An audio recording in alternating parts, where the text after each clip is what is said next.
दर्शकबिन नमस्ते, म अर्जुन तामाङ। टुरिज्म अनलाइन टिभीको विशेष एपिसोडमा आज हामी नेत्रावती डाबझाङ गाउँपालिकामा आइपुगेका छौँ र नेत्रावती डाबझाङ गाउँपालिकाले विशेष गरी यहाँको पर्यटन विकास निर्माण र सामाजिक क्षेत्रमा लगायत कृषि पर्यटनमा गरेका कामहरूको विषयमा हामी छलफल गर्ने प्रयास गरिरहेका छौँ गाउँपालिका प्रमुखसँग ध्रुव कुमार साक्यसँग। सर, तपाईँलाई स्वागत छ। धन्यवाद। सन्चै हुनुहुन्छ? सन्चै। संयोगले आज तपाईँको गाउँमा आइपुगेका छौँ, तपाईँको गाउँपालिकामा। अहिले ठ्याक्कै आजभोलि कस्तो खालको विकास निर्माणको कामहरू अगाडि बढाइराख्नु भएको छ? मैले यहाँबाट सुरु गरेँ। अहिले आजभोलिको सन्दर्भमा भन्नुपर्दाखेरि हामी यो वर्ष आर्थिक वर्ष 2017-18 को कार्यक्रमहरूको कार्यान्वयन फेजमा छौँ। भौतिक पूर्वाधारको विकासदेखि लिएर कृषिका कामहरू, अब भेटनरीका कामहरू, शिक्षा स्वास्थ्यको कामहरूको अहिले कार्यान्वयन चरणमा छ हामी। अब अहिले चाहिँ स्पेसल्ली रूपमा उपभोक्ता समितिहरूकोसँग सम्झौता गर्दै विकास निर्माणको कामहरू अगाडि बढाउने, त्यस्तै अब ठेकाका कामहरू, ठेका कोही सम्झौता गरिसकेको अवस्थामा छ, कोही ठेका खोलिसकेको अवस्था र अब त्यो केही दिन पछाडि अब त्यसको समय पुगिसकेपछि हामी ठेक्का खोल्छौँ। खोलिसकेपछि सम्झौता गरेर हामीले विकास निर्माणको कामहरूलाई अहिले सडक, खानेपानी, अब विद्यालय जस्तो स्वास्थ्यहरूको विभिन्न क्षेत्रहरूमा जस्तो गुम्बाहरूको कार्यक्रमहरू पनि छ। यिनै कामहरू अहिले अगाडि बढिरहेको छ। जस्तो सडक र खानेपानीको विषयमा केही ठुला योजनाहरू, ठुला बजेटका योजनाहरू कुन कुन ठाउँमा कसरी बनिरहेको छ? सडकको योजना चाहिँ हाम्रो समग्रको बजेटहरू जस्तो ठेकाको कुराहरूमा, जस्तो यही वडा नम्बर 4 को थर्पुबाटदेखि लिएर वडा नम्बर 4 को भोक्टेनीसम्म 1 करोडको ठेक्का भएर काम सञ्चालन भइसकेको छ। त्यस्तै अब यो भोक्टेनीबाट यो टिकाढुङसम्म अर्को 2 करोडको ठेक्का सम्झौता भइसकेको छ। त्यो पनि अब सम्भवतः अब अर्को महिनाबाट काम सुरु गर्ला।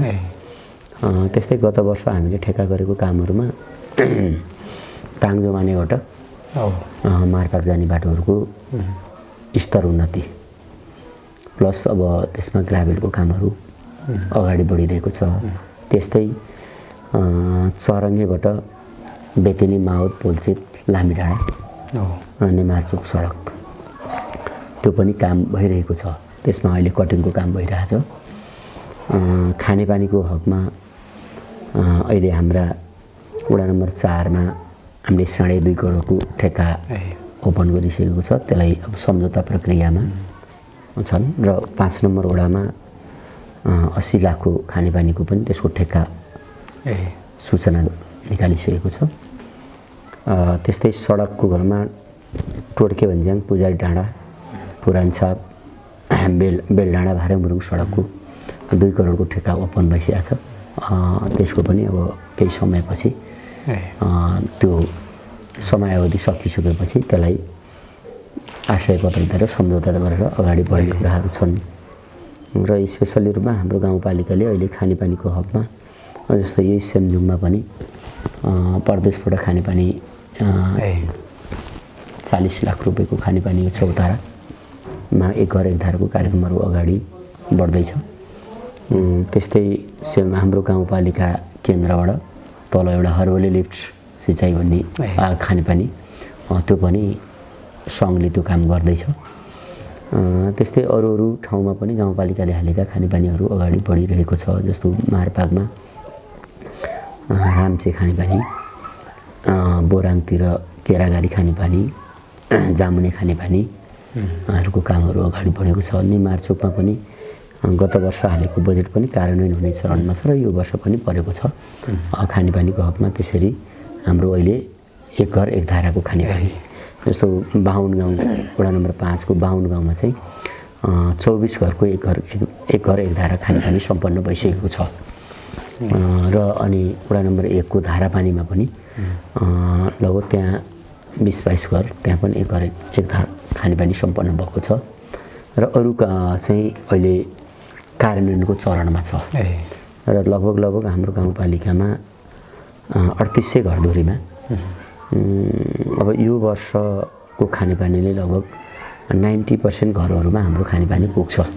यो कार्यक्रमहरू सम्पन्न भइसक्यो यो वर्षभित्र अनि चाहिँ केही खानेपानीहरू चाहिँ बाँकी रहन सक्छ। त्यसलाई पनि हामीले यो वर्षको विशेष अनुदानहरूमा पठाएका छौँ। केही मसिना योजनाहरू फेरि पनि हामीले डिभिजन कार्यालयहरूमा पठाउने त्यो तयारीहरू गरेका छौँ। खानेपानीको हकमा कुरा गर्दाखेरि अब स्वास्थ्यको हिसाबमा हेर्ने हो भने हाम्रो गाउँपालिकाको स्वास्थ्य भवनहरू सबैहरू अहिले प्रत्येक वडामा छन् र हामी गाउँपालिका 3टा स्वास्थ्य हेल्थ पोस्ट छ। साबिको गाविसमा एउटा हेल्थ पोस्ट र 4 स्वास्थ्य इकाइहरू छन् र गाउँपालिका स्तरीय हस्पिटलको अब ढलान गरेर सकिएको अवस्था छ। त्यस्तो छ। अब कटुन्जेको हेल्थ पोस्ट र मार्पाक हेल्थ पोस्टको अब पुनर्निर्माणबाट ठेक्का प्रक्रियालाई अगाडि बढेको छ। यो सेमजुङ हेल्थ पोस्टको एउटा भवन बनाउनु बाँकी छ। स्वास्थ्य भवनहरू पनि हाम्रो लगभग हाम्रो अब यो हाम्रो कार्यकालभित्र सबै पक्की संरचना बन्छ। प्रहरी कार्यालयहरूको पनि हामी कहाँ 3टा प्रहरी कार्यालयमा 2टा प्रहरी कार्यालयको पक्की भवन एउटाको सम्पन्न भइसकेको छ, एउटा सम्पन्न हुनेवाला छ। र अब यो सेमजुङ प्रहरी कार्यालय चाहिँ गाउँपालिकाले नै अब यहाँ जग्गा खोज्दाखेरि नभएपछि गाउँपालिकाको नाममा रहेको जग्गा केन्द्र पनि उहाँहरूलाई दिएर यो वर्ष प्रदेशमा भवन निर्माणको लागि माग गरेको छ।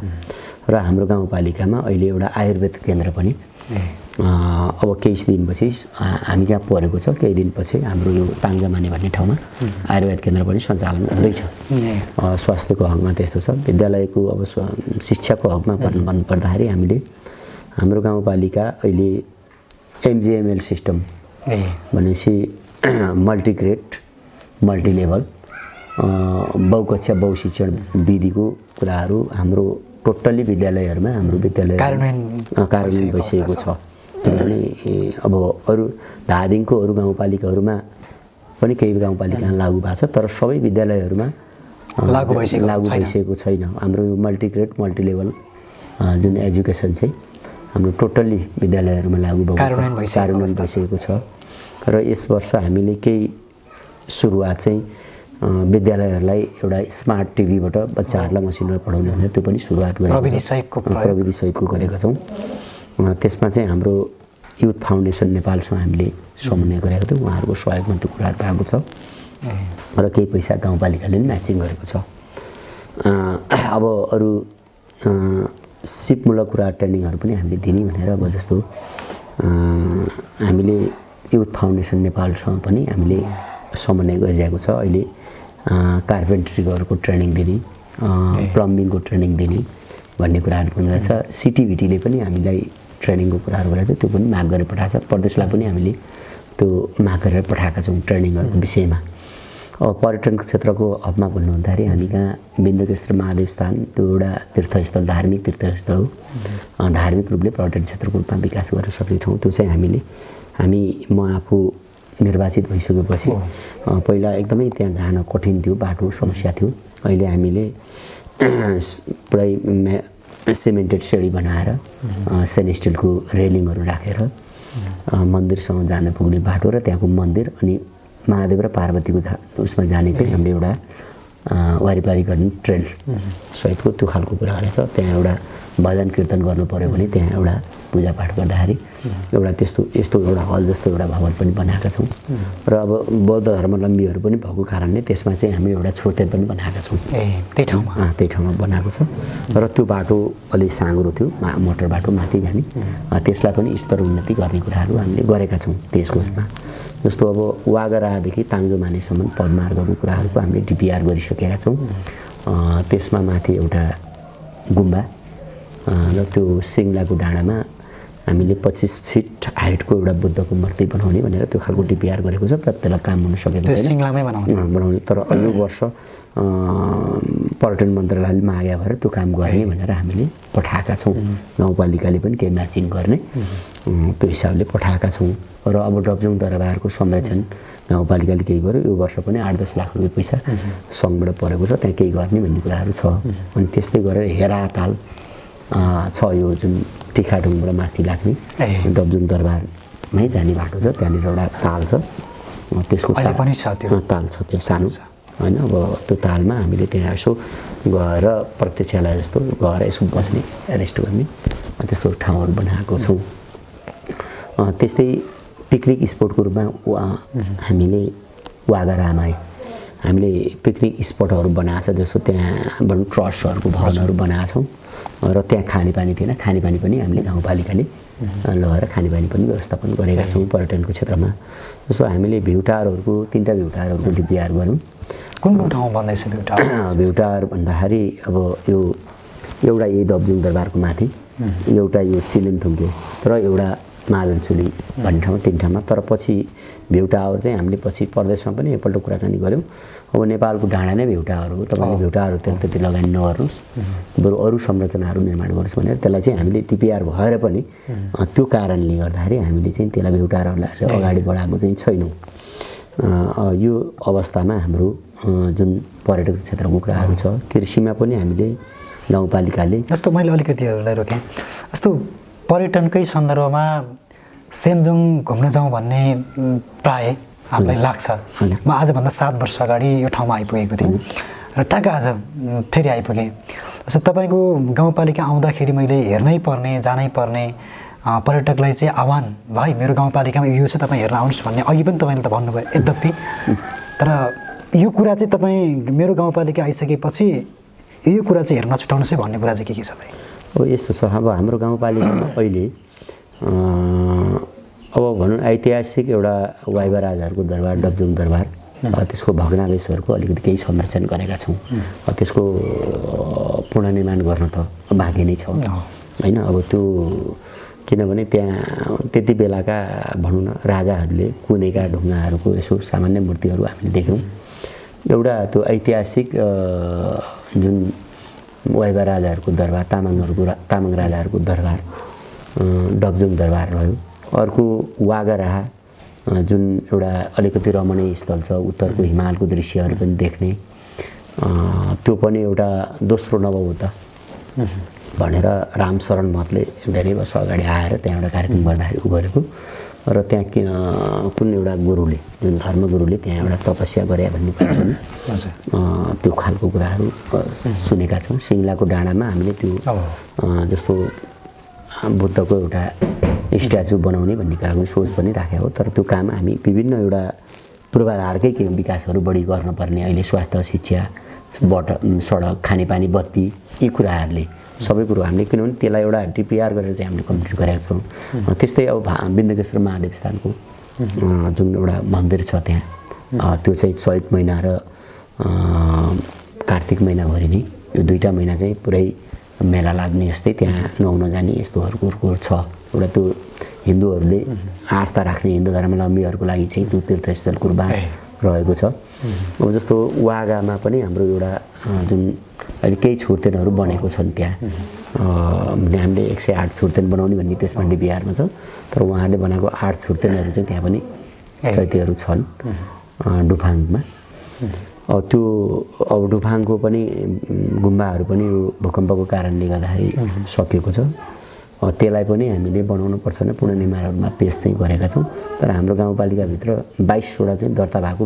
गुम्बा बिहार छन् त्यो भएको कारणले हामीले एकैचोटि सबै बनाउन नसक्ने भएको कारणले यो वर्ष पनि अहिले पुनर्निर्माण मार्फत 4वटा गुम्बाहरू निर्माण हुँदैछ जस्तो ठेनलेन गुम्बा वडा नम्बर 1 जुन खानी गाउँ पर्छ त्यस्तै अब सम्तेन छोइलिङ गुम्बा वडा नम्बर 5 रिप गाउँमा पर्छ त्यस्तै गएर अर्को सेरप छैलिङ गुम्बा वडा नम्बर 4 मा पर्छ र यहाँ मानेगङ गुम्बा भन्ने एउटा गैरा वा यो चौतारा मलाई ठ्याक्कै थाहा भएन भर्खर आएको यो 4वटा गुम्बाहरू चाहिँ हामी कहाँ यो वर्ष पनि पुनर्निर्माण हुँदैछ अर्को हामीले परदेशबाट हालेको भोक्टेनीमा एउटा गुम्बा छ के समथिङ छैलिङ गुम्बा च्यान्टेगङ छैलिङ गुम्बा हैन अब यो पनि निर्माण हुने चरणमा छ त्यस्तै यो हाम्रो गुम्बाहरू को यस्तो निर्माणको प्रक्रियामा छ। जस्तो एउटा गोकर्णेश्वर महादेव भनेपछि भनौँ न त्रिवेणी धाम भनेर त्यहाँ एउटा स्थापना छ, वडा नम्बर 5 को चरङ्गे फेदी। त्यो अहिले त्यो मन्दिरहरू बनेको छ। त्यहाँ पनि अहिले धार्मिक रूपमा एउटा सामुदायिक भवनको रूपमा त्यहाँ पनि हामीले बजेट हालेका छौँ। त्यहाँ मन्दिर बनिसकेको छ। त्यहाँ चाहिँ अब टोयलेटहरू विभिन्न कुराहरू गर्न पनि अवस्था त्यहाँ देखिन्छ। त्यस्तै एउटा महावीर चुली एउटा गुफा पनि छ हामी कहाँ, त्यहाँ एउटा देवता थान पनि छ। त्यहाँ चाहिँ हामीले गत वर्ष हामीले पैसा हालेर त्यहाँ चाहिँ मान्छे हिँड्ने एउटा सामान्य खनेर बाटो बनाएका छौँ र त्यहाँ माथि जान चाहिँ धेरै गाह्रो छ। त्यहाँ चाहिँ ट्रसको भर्याङहरू हालिदिने कि भने केही साथीहरूले हो त्यसो नहालौँ, त्यसो गर्दाखेरि झन् बढी जोखिम हुनसक्छ भन्ने खालको। अब यो धार्मिक तीर्थस्थलको रूपमा त्यस्तो छ। पर्यटनको रूपमा अब हामी कहाँ मनोरम्यहरू ठाउँहरू असाध्य छ। जस्तो वडा नम्बर 5 प्राकृतिक हिसाबले र धार्मिक हिसाबले तपाईँको गाउँपालिकामा पर्यटनको सम्भावना छ। जस्तो वागा हाम्रो ताङजमाने पनि अत्यन्तै रमणीय ठाउँ छ। किनभने त्यहाँबाट हेर्दाखेरि उत्तरका सारा एउटा हिमालका दृश्यहरू, जस्तो यो आँखुको एउटा नदीहरूलाई, त्यहाँको ड्यामहरूलाई पनि हेर्न सकिन्छ त्यो होइन, तलाउहरूलाई। दक्षिणको जुन भूभागहरूलाई पनि निहाल्न सक्ने, उत्तरको भूभागलाई पनि निहाल्न सक्ने अत्यन्तै रमणीय ठाउँहरू छन्। यति हुँदाहुँदै पनि हामीले के छ भने अहिले विभिन्न कारणले ती सबै कुराहरूको काम गर्न सकिरहेको छैन। सुरुवातको रूपमा हामीले केही कुराहरू गरेका छौँ। जस्तो हेराथालको संरक्षण गऱ्यौँ, डबजुङ दरबारको भग्नावशेषहरूको केही संरक्षण गऱ्यौँ होइन। जस्तो वागरामा हामीले पिकनिक स्पटहरू बनायौँ, विन्ध्यकेश्वर महादेव स्थानहरूको तीर्थस्थलको कुरा बनायौँ। जस्तो मारपाकमा बाघ भैरव मन्दिरको त्यसको संरक्षण गऱ्यौँ। यसरी हामीले अनि अब वडा नम्बर 4 को कुण्डला देवी मन्दिरहरूको निर्माण गऱ्यौँ। यस्ता कामहरू हामीले जस्तो धार्मिक तीर्थस्थलहरूको पनि केही निर्माण गरेका छौँ। सँगसँगै हामीले पर्यटक क्षेत्रहरूको सम्भावनीय क्षेत्रहरूको अध्ययन रिपोर्ट पनि तयार गरेका छौँ, डिपिआर बनाएर गरेका छौँ। र अरू भने हामीले कृषि शिक्षाहरूलाई पनि भेटनरीलाई त कृषिको सन्दर्भमा चाहिँ कसरी तपाईँले योजनाहरू अब गर्ने कुराहरू कृषिमा हामीले यस्तो गरेका छौँ। कृषिको हकमा चाहिँ हामीले अहिले सुतेका किसानलाई बिउजाउने काम मात्रै भइरहेको हो। त्यस्तो के कृषिमा त्यति धेरै काम गर्नु सकिरहेको छैन पूर्वाधारकै केसले गर्दाखेरि, नगरेको छैन। अरू गाउँपालिकाको तुलनामा केही त गरेका छौँ। जुन हामीले सोचेको तरिकाले, जुन तरिकाले एउटा कृषिमा क्रान्ति गर्ने, रूपान्तरण ल्याउने भन्ने कुराहरूमा चाहिँ अझै गर्न बाँकी छ। जुन त हाम्रो कृषिको पकेटको कार्यक्रमहरू, जस्तो केन्द्रबाट आएको पकेट कार्यक्रमहरू पनि अहिले हामी यहाँ एउटा वडामा 2टा पकेट भनौँ न, तरकारी पकेट हो यस्तो भनेर छ। बाख्रा पकेटको कुराहरू छन्। हामीले पन्छीहरूको पनि एउटा सुरु पाल्ने भन्ने माछा पालनको कुराहरू पनि गऱ्यौँ। माछा पालनको क्षेत्रहरूलाई माछा पाल्ने अनुदान, जस्तो बङ्गुर पालनलाई अनुदान दिने कुराहरू गऱ्यौँ। अब भेटनरीमा भन्नुमा हामीले औषधिहरू पनि अहिले दिइरहेको छन्, प्राविधिक सुविधाहरू दिएको छ। कृषिमा हामीले अब फलफुलको कार्यक्रमहरू पनि केही राखेका छौँ, अब सुरुवात गरिरहेका छौँ। तरकारी पकेट भनेर हामीले गत वर्षदेखि नै हामीले प्लास्टिक टोलरहरूलाई दिने र पहिला काम गरिरहेको किसानहरूलाई अनुदान दिएर अलिकति उत्साहित गर्ने कुराहरू गरेका छौँ। कृषिको हकमा त्यस्तो हो। अब स्वास्थ्यको हकमा अहिले हामीले भनिहाल्ने अब स्वास्थ्यलाई चाहिने सामग्रीहरू, जस्तो अहिले 3टा हेल्थ पोस्टमाहरूमा चाहिँ हामीले अक्सिजनको व्यवस्था गरेका छौँ। अहिले त्यो पछिल्लो दिनहरूमा चाहिँ सबै हेल्थ पोस्टहरूमा अक्सिजनको व्यवस्था गर्ने, भिडियो एक्सरे मेसिनहरूको व्यवस्था गर्ने, इसिजी मेसिनको व्यवस्था गर्ने र अनि त्यहाँ ल्याबको सुविधा राख्ने, नर्मल्ली एउटा मिनी हस्पिटल भनौँ न जस्तो बनाउने हो कि भनेर अब त्यस्तो खालको सोच पनि हामीले राखिछोडेका छौँ। अब अहिले हाम्रो त्यो नेपाल सरकारले दिने त्यो 5 बेड हस्पिटलहरू तल बनिएको छ। त्यसमा पनि अब यो आगामी वर्ष चाहिँ हामीले त्यहाँ अब माथिबाट कर्मचारी नआए पनि गाउँपालिकाले नै आफूले त्यहाँ कर्मचारीहरू करारमा राखेर, डाक्टर स्टाफ नर्सहरू राखेर अनि सञ्चालनमा ल्याउने सोचमा छौँ हामी। किनभने भवन अहिले सम्पन्न हुने चरणमा छ। त्यो सम्पन्न भइसके पछाडि चाहिँ हामीले त्यसलाई चाहिँ एउटा MBBS डाक्टर, 2टा स्टाफ नर्स, एउटा ल्याब टेक्निसियन न्यूनतम राखेर र अरू चाहिँ त्यहाँकै स्वास्थ्य इकाइको कर्मचारीहरूलाई राखेर त्यसरी अगाडि बढ्ने भन्ने हामीले त्यो सोच बनाइराखेका छौँ अहिलेको स्वास्थ्यको हकमा चाहिँ। जस्तो करिब 4 वर्ष भयो दाइ होइन तपाईँहरू स्थानीय तहमा निर्वाचित भएर आएको। सुरुवातको चरणमा आउँदाखेरि कस्तो थियो दाइ स्थानीय तह? अहिले 4 वर्षमा आइपुग्दाखेरि सुरुवातको चरणलाई हेर्दाखेरि हामी धादिङबेसीबाट साँच्चै भन्यो भने कुनै बेला हामी हिँडेर आउनुपर्ने अवस्था थियो, बाटो भएर पनि। बर्खामा ट्रकमा आएको दाइ, ट्रकमा होइन, अब त्यस्तो 4 व्हिल गाडीभन्दा नचल्ने अवस्था थियो हाम्रो गाउँपालिकामा। सिङ्गल ट्र्याक, अब डबल ट्र्याक थिएन, डबल लेनको बाटो थिएन। अब कुनै गाडी आयो भने कहीँ ब्याक गर्नुपर्ने, साइड दिनुपर्ने अवस्था, त्यस्तो अवस्था थियो। मुख्य सडकहरूमा पनि त्यस्तो समस्या थियो।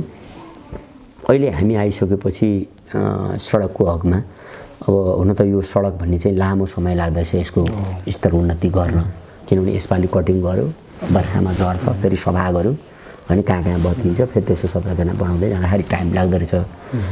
अब हामी निर्वाचनमा हुँदाखेरिको अवस्थामा के थियो भने हामीले एउटा चुनावी घोषणा हामीले पनि बनाएका थियौँ। जनताका गाउँपालिकाभित्र रहेका सबै काठको पोलहरूलाई विस्थापित गरेर ग्याल्भनाइज पोल राखेर, फलामे ग्याल्भनाइज पोल राख्ने र काठको पोलहरूलाई विस्थापित गर्ने भन्ने कुरा थियो। एक घर एक धाराको कुराहरू लाने भन्ने कुरो थियो, त्यो पनि हामीले अगाडि बढाएका छौँ। काठमाडौँबाट छुटेको बसहरू मारपाकसम्म पुग्ने, धादिङबाट जाँदा पनि पुग्ने, नुवाकोटबाट जाँदा पनि पुग्ने भन्ने त्यो खालको कुरा गरेको थियो। आज तपाईँ हाम्रो मारपाकमा बस जान्छ र त्यहाँको जनता पुगिरहेको छ होइन। अब अहिले बस चल्छ हाम्रो। जस्तो अरू गाउँमा पनि अस्ति भर्खर हाम्रो वडा नम्बर 4 को घोरमु गाउँ, त्यो अलिक तल पर्छ, त्यहाँबाट पनि बस हालेर काठमाडौँ जाने बनाएको छ। अब कटुङ्गे त त्यही रुटमा आउँछन्, त्यहीबाट नचले पनि बसहरू चलिरहेकै अवस्था छ। सेमजुङबाट तपाईँको गैराबाट पनि जान्छ। भनेपछि हिजोको तुलनामा बाटोहरू राम्रो भएको छ। विगतमा हामी 4 व्हिल गाडी चलेर आउनु पर्थ्यो, बाध्यता थियो। बर्खामा त्यो पनि गाडी बन्द हुन्थ्यो भने हाम्रो गाउँपालिकामा अहिले बर्खामा पनि मुख्य सडकहरूमा गाडी बन्द हुँदैन, चलिरहेको अवस्था छ। बरु अरू पालिकाको कारणले गर्दाखेरि अवरोध भएको छ र हाम्रो गाउँपालिकाभित्र त्यो मुख्य सडकहरू बर्खामा पनि अवरोध भएको अवस्था छैन र त्यो हिसाबले चाहिँ हाम्रो गाउँपालिकामा सडकको हिसाबले धेरै पहुँच पुगेको छ। अहिले सडक नपुगेको गाउँ छैन।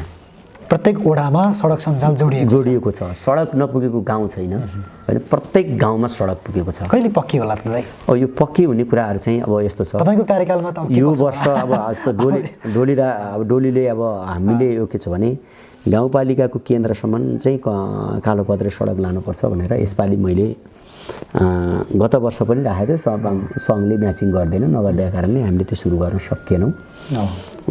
टोड्के भन्ज्याङबाट जस्तो गाउँपालिका आउने बाटोलाई थोरै भने यसपालि कालोपत्र सुरु गरौँ भनेर हामीले 2 करोड गाउँपालिकाले 2 करोड चाहिँ अब केन्द्रले गर्नु भने म्याचिङको लागि अस्ति भर्खर निर्णय गरेको थियो।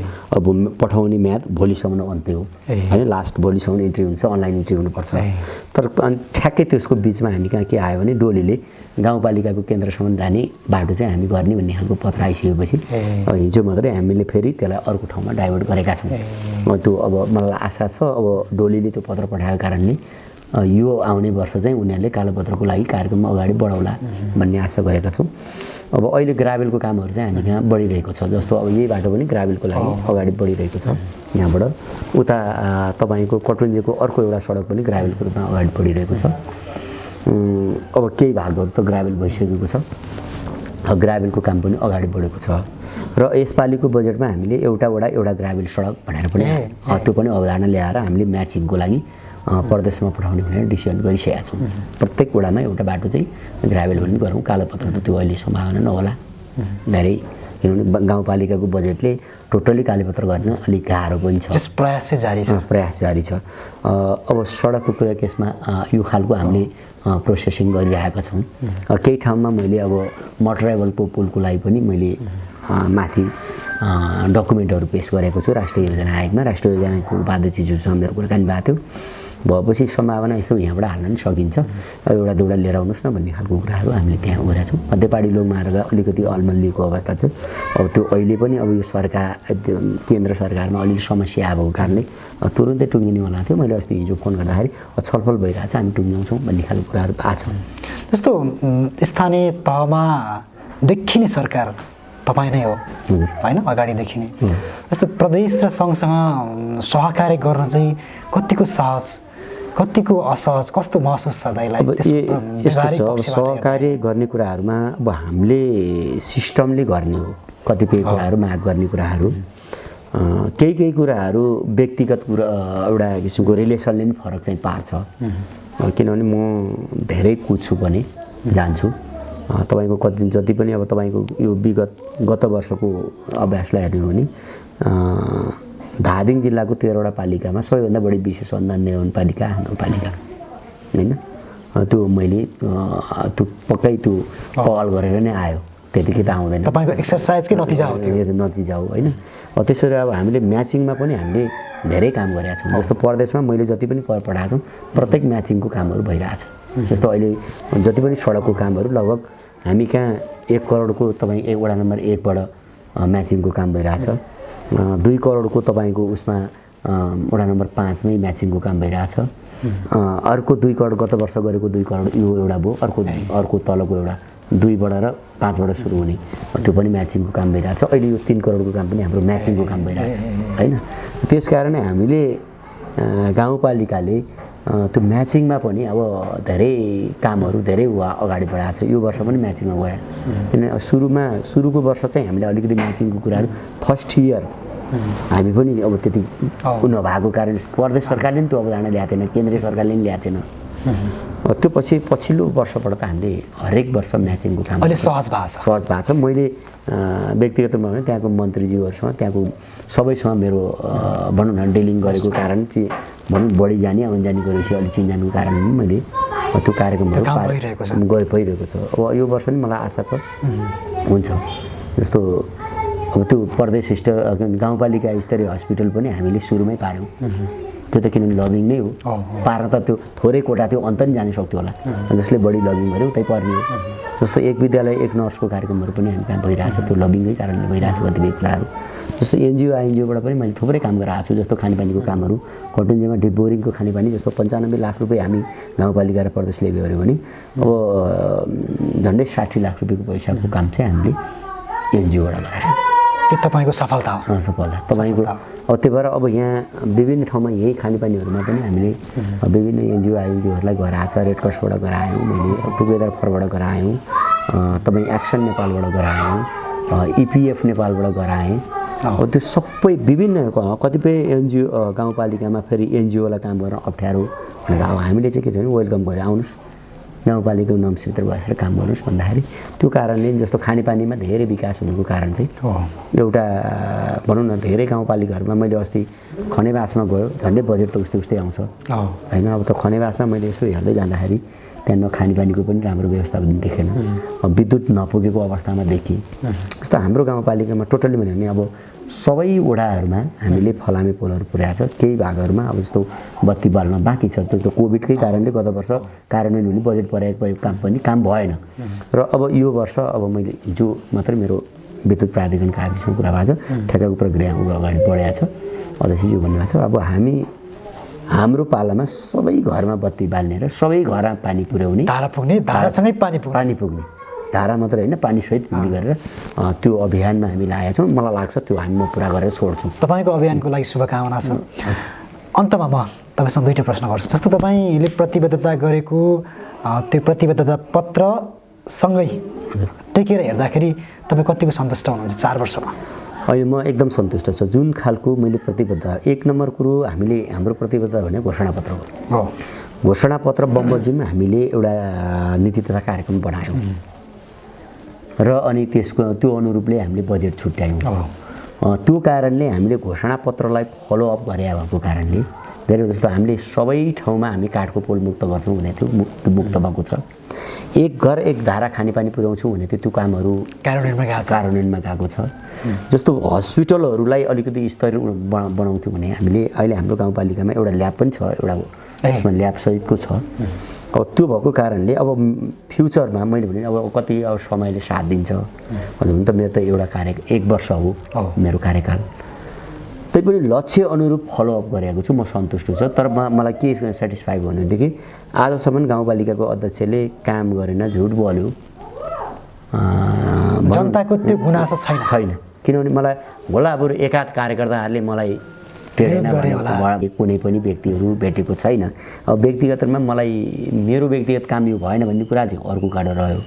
जस्तो विकासको काम र त्यहाँ दिने जनतालाई दिने सेवा सुविधा, जस्तो शिक्षामै भनौँ न, हामीले जस्तो गाउँपालिकाले केन्द्रीय सरकारले 15% पैसा चाहिँ शिक्षामा छुट्याउने भनेर भनेको छ।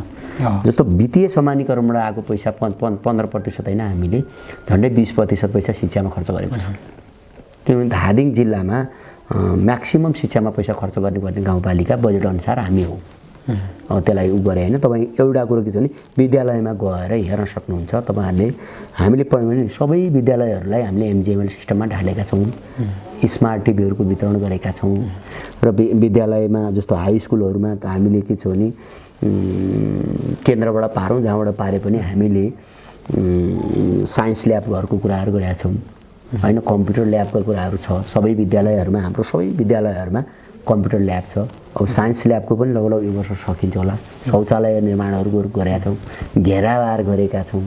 र विद्यालयलाई चाहिने फर्निसिङको कुराहरूको अफिसियलमा त्यस्तो अवस्था परेर त्यस्तो डेकोरेसनको कुराहरू, शिक्षकलाई तालिम ट्रेनिङका कुराहरू, विद्यार्थीहरूलाई विभिन्न समयमा अतिरिक्त क्रियाकलाप, IQ टेस्टका कुराहरू, हामीले यो खालको कामहरू अगाडि बढाएको छौँ शिक्षामा पनि। र स्वास्थ्यको हकमा भन्यो भने हामीले अहिले कोभिडकै केसमा गऱ्यो भने हामीले एकजना भए पनि अब सुरुमा त हामीले मलेखु पुगेर धादिङ मिसी पुगेर गाडी पठाएर उनीहरूलाई ल्याएर क्वारेन्टिनमा राखेर खाने बस्ने व्यवस्था गरेर, उहाँलाई बिरामी भयो भने एम्बुलेन्स सुविधा काठमाडौँसम्म पुर्याउने कुराहरू गरेर, एम्बुलेन्स काठमाडौँबाट पनि निको भएपछि घरसम्म ल्याउने कुराहरूसम्म गरेर गाउँपालिकाले त्यो दायित्व पुरो गरेको छ। र हामीले स्वयंसेवक परिचालन गऱ्यौँ होइन कोभिडको लागि। अनि PPKहरूको व्यवस्था म्यानेजमेन्ट गऱ्यौँ होइन।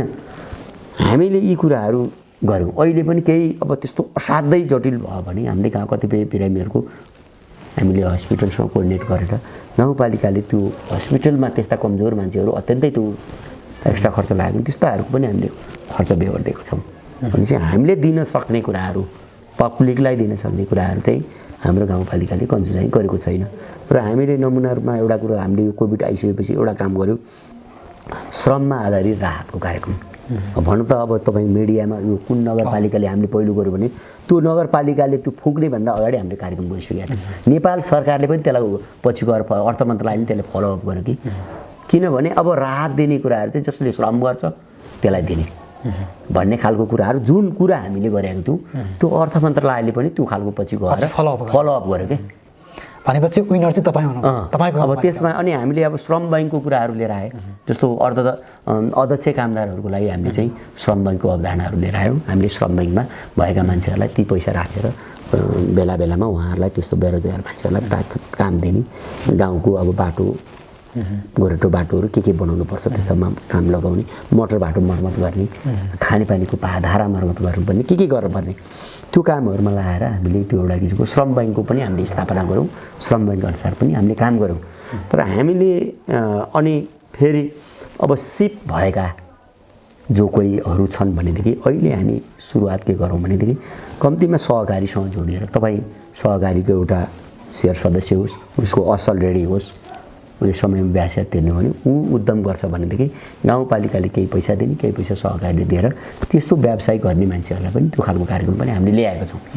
हामीले युवाहरूलाई पनि समेट्ने, अब लक्षित वर्गहरू जस्तो दलितहरूको कुराहरू पनि हामीले काम गरेका छौँ, महिलाहरूको हकमा काम गर्ने कुराहरू गरेका छौँ, वृद्ध सम्मानका कुराहरू हामीले काम गरेका छौँ।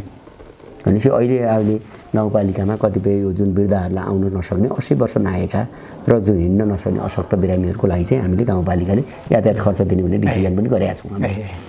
किनभने हामीले दिन सक्ने कुराहरू चाहिँ पब्लिकलाई दिने कुराहरू हामीले दिने खोजिरहेको छौँ।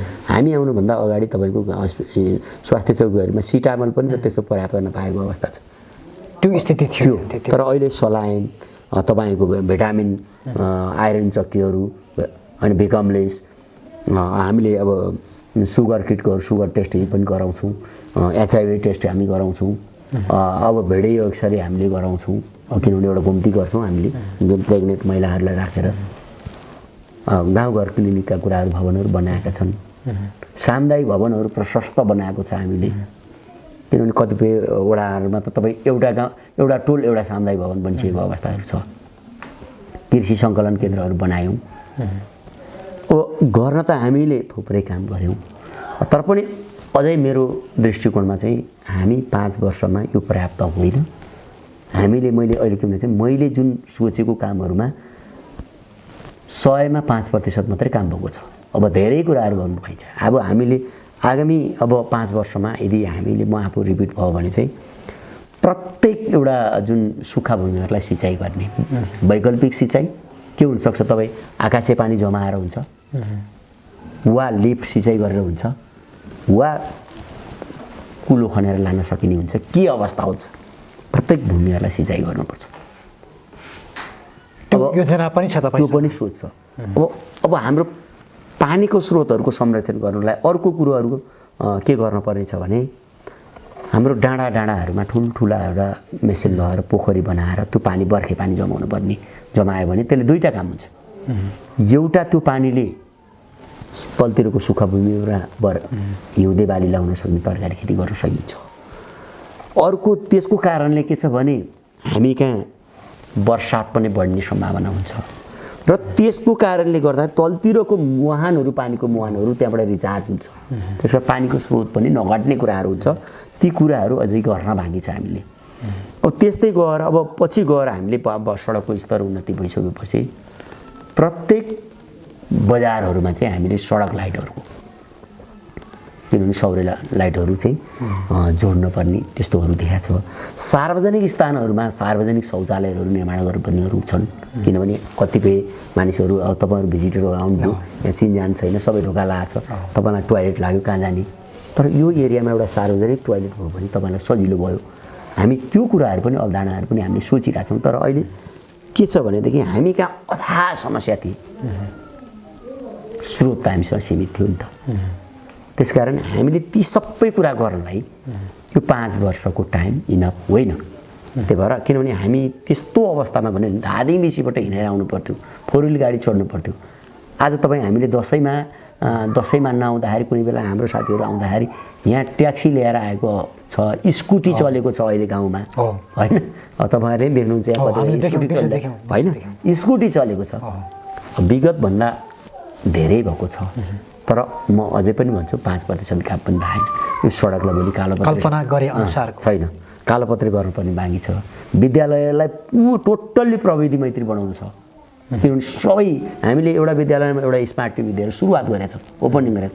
प्रत्येक क्लासमा स्मार्ट टिभी, स्मार्ट बोर्डहरू, होइन? त्यो गर्नुपर्ने छ। त्यो योजना तपाईँलाई फेरि पनि म शुभकामना दिन चाहन्छु। अन्तमा मैले सोध्न छुटाएका र तपाईँले भन्नै पर्ने कुराहरू राख्नका लागि म अनुरोध गर्न चाहन्छु। अब यस्तो छ, अब मैले तपाईँले छुटाउनु भयो भने हामीसँग अहिले समसामयिक रूपमा गर्ने कुराहरू भने चाहिँ कृषि, पर्यटन, धार्मिक स्थल, स्थानीय तहको कुराहरूमा तपाईँको सडक, बत्ती, खानेपानी, मूलभूत कुराहरू थियो। अनि शिक्षाका कुराहरू भयो। अब यो कुराहरू हामीले स्थानीय सरकारले गर्ने मुख्य कुराहरू यो हुन्। कतिपय कुराहरू अब बालमैत्री वडाहरू बनाउने कुराहरू, होइन? अब हामीले के सोचिरहेछौँ भने अब हेर्दै जाँदा घुम्दै जाँदा हामीले के सिक्यौँ, के देख्यौँ भनेदेखि अब हामीले गाउँपालिकामा एउटा जुन वृद्धाश्रम पनि एउटा बनाउनु पर्ने देखिरहेको छ। अर्को कुरो गाउँपालिकामा हेर्न लायकको एउटा पार्क, त्यो पनि एउटा बनाउनु पर्ने आवश्यकता देखिएको छ। अर्को एउटा सङ्ग्रहालय, हाम्रो ऐतिहासिक रूपमा पुरानो खालको जुन हाम्रो यो चलन छ त्यसको सङ्ग्रहालय। अर्को एउटा चिडियाघर, जो हाम्रो गाउँपालिकाभित्र पाउने विभिन्न प्रजातिका चराचुरुङ्गी जनावरहरूको एउटा चिडियाघर गाउँपालिका नेत्रावतीमा के छ। अर्को कुरो के छ भने हामीले फलफुलको एउटा ठुलो पकेट एरियाहरू बनाउनु पर्ने छ, तरकारीको पकेटहरू गर्नु छ, कृषि सङ्कलन केन्द्रहरूको व्यवस्थित चिस्यान केन्द्रहरू बनाउनु पर्ने कुराहरू छन्। अनि यावत कुराहरूको यस्ता कुराहरू हामीसँग त्यो गर्नका थुप्रै बाँकी छ। त्यसकारण अब प्रत्येक किसानहरूलाई अब तपाईँको व्यावसायिकरणमा लानुपर्ने छ किनभने निर्वाहमुखी होइन व्यावसायिक रूपमा लैजानुपर्ने हुन्छ किनभने कृषिमा भ्यालु चाहिँ ल्याउनु छ अब त्यसको बजार व्यवस्थापन पनि गर्नुपर्ने अवस्था हुन्छ त्यही भएर हामीले धेरैलाई एउटा किसिमको रोजगार दिन सकिँदैन किनभने हामी कहाँ उद्योग धन्दा कल कारखानाको विकास बेसी आएको छैन रोजगार सबैलाई दिन सक्ने कुरा हुँदैन हामीले हाम्रो यो भूमिलाई अधिकतम प्रयोग गरेर त्यसलाई आधुनिक रूपमा यन्त्रीकरण गरेर अब जस्तो हिजो हलो जोतेर होइन अब ट्र्याक्टर लाउने कुराहरू भयो मकै छडाउने मेसिन ल्याउने मकै झाँट्ने धान झाँट्ने मेसिन ल्याएर आयो आलुको जुन पिठो बनाउने मेसिनदेखि लिएर गएर आलु रोप्ने मेसिन भयो जुन मकै गोड्ने मेसिनहरू अब थोरै जनशक्तिले धेरै काम गरेर कृषिमा नि लानु पर्यो अब हामी कहाँ के छ भने धेरै जनशक्तिले थोरै उत्पादन गर्ने काम भएको छ श्रम शक्ति बढी छ उत्पादन कम छ अब यसलाई चाहिँ हामीले अलिकति चेन्ज गर्नुपर्छ यी कुराहरू नगरेसम्म के छ भनेदेखि अब इजरायलमा जम्मा 5% मान्छेले कृषि गर्छ आफ्नो मुलुकको नागरिकहरूलाई खुवा एक्सपोर्ट गर्छ तर हामी कहाँ अहिलेको तुलनामा पनि भनौँ न हिजो त हामी 70-75-72% थियो भने अहिले पछिको तुलनामा हेर्दा पनि 32-33% हो अहिले चाहिँ अब हामी कृषि प्रधान देश भन्छौँ भूमिलाई हेर्दाखेरि हामी धेरै कृषि अब भूमिको आधारमा हेऱ्यो भने हामी धेरै कृषकहरू छौँ तर वास्तविक अहिले किसान खेतीमा काम गर्ने मान्छे मलाई लाग्छ 32-33% भन्दा छैन अब हाम्रो गभर्मेन्टले पनि त्यो एउटा एनालाइसिसहरू गरिरहेको देखिँदैन जस्तो अब हामी वर्गको कुरा गर्छौँ हामी वर्ग पनि कुन वर्ग हो भन्न नसक्ने भयो तपाईँ एउटा जब पनि गरिरहनु भएको छ तपाईँलाई एउटा जबको आधारले मजदुर भन्नुपर्ने होला जब सँगसँगै तपाईँले एउटा सानो एउटा कारखाना चलायो होला अर्थात् व्यापार गरे होला यसो हेर्दाखेरि उद्योगपति पनि भन्नुपर्ने होला व्यापारी पुँजीपति पनि भन्नुपर्ने अब वर्ग एनालाइसिस गर्न पनि गाह्रो देखिरहेको छु मैले किनभने हाम्रो मुलुकमा धेरै मान्छेहरूले वर्ग राजनीतिकर्मीहरूले वर्गको कुरा गर्छन् साँच्चै नेपाली समाजको वर्ग चरित्र चाहिँ कस्तो छ भनेर ठ्याक्कै भन्न नसक्ने अवस्था चाहिँ किनभने त्यही व्यक्ति जब पनि गर्छ त्यही व्यक्ति व्यापार पनि गर्छ अनि त्यही व्यक्तिको भए अर्को कल कारखाना पनि होला त्यसकारण यो समाजलाई चाहिँ अब विगतभन्दा हाम्रो समाज चेन्ज छ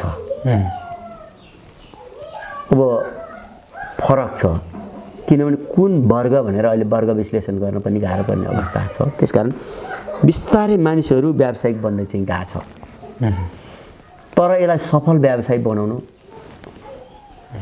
समय लाग्छ सरकारले त्यो खालको योजना नीति बनाउन आवश्यक छ अब यो कुराहरूलाई मसिनो ढङ्गले सूक्ष्म ढङ्गले केलाएर जाने हो भने अब त्यो लाग्ने फेरि केन्द्र सरकारले जे भने पनि सपना देखाउनु उहाँहरूको काम हो त्यो सपनालाई साकार गर्ने भने चाहिँ स्थानीय सरकार नै स्थानीय तह नै किनभने स्थानीय सरकारले त्यो काम गर्दैन भने मलाई लाग्छ केन्द्रले जति सपना देखाए पनि ठुल्ठुलो मेगा प्रोजेक्टको काम त गर्ला तर जनतासँग जोडिने कामहरू मसिना कामहरूमा चाहिँ त्यो अल्झिन सक्छ त्यो भएको कारणले स्थानीय तहको मुख्य भूमिका छ स्थानीय तहले यो मुलुकलाई रूपान्तरण गर्नलाई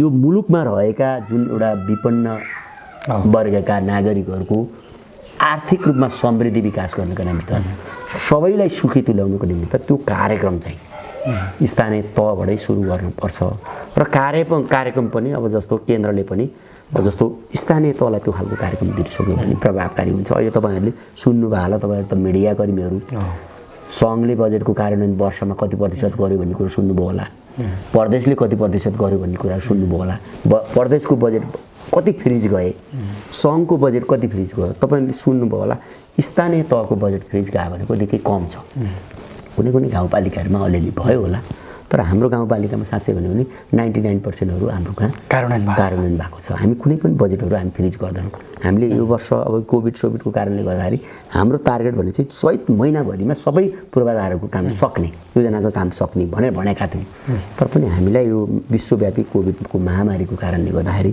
समयमा काम गर्न नसकेको विभिन्न अडचनहरू आयो यस कारणले गर्दा तैपनि हामी असारमा हामी भुक्तानी दिनेमा पुग्दैनौँ हामी ढिलोमा वैशाखको मसान्तसम्म हामी भुक्तानी दिएर काम सक्ने जुन उपभोक्ताबाट गर्ने कामहरू चाहिँ ठेकापट्टाबाट गर्ने काम चाहिँ अब हामीले त्यसलाई उहाँहरूको हिसाबले जान्छ उहाँहरूको समय अवधि सक्नुपर्ने भएको कारणले त्यसलाई हामीले हाम्रो प्रेसरले मात्रै चल्दैन।